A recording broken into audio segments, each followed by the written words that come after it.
Britain has approved a plan by China to build a new embassy in London that would be Beijing's largest in Europe, after recent demonstrations against its opening as well as years of opposition.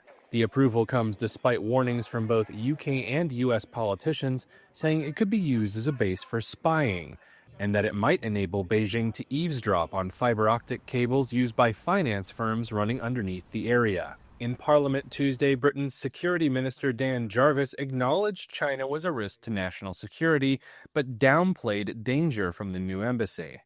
We have acted to increase the resilience of cables in the area through an extensive series of measures to protect sensitive data.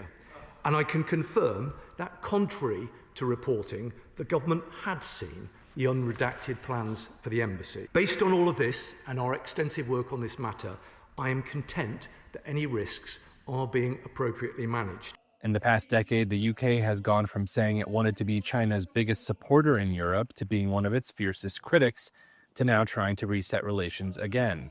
Approving the new embassy came before an expected visit to China by UK Prime Minister Keir Starmer this month. Some British and Chinese officials said that trip was dependent on the embassy being approved. It is set to be one of the largest diplomatic outposts in the world, with the planning application showing a footprint of about 600,000 square feet near the Tower of London. The plans had stalled for 3 years over opposition from lawmakers, Hong Kong pro-democracy campaigners, and some living close by. Shortly after the approval was announced, exiled Hong Kong and Chinese dissidents spoke out. This site will accommodate hundreds more Chinese state employees. We know what that means.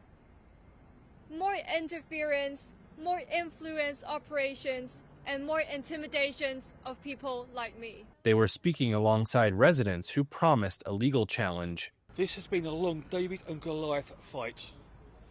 There is now only one way of stopping this, a judicial review. So I am today announcing that our judicial review to challenge the UK government's embassy decision begins today. However, former UK diplomat and analyst Charles Parton said the building is unlikely to be part of a spying plan. An embassy is a center of attention. It's easy to keep an eye on people there. The Chinese don't spy for embassies. They spy, they recruit and they run agents, usually in third countries, well away from the security services of the target country. On Tuesday, the head of MI5 and intelligence communications agency GCHQ issued a joint letter saying while it was unrealistic to eliminate every potential risk posed by the embassy officials, the government had devised a range of protective measures.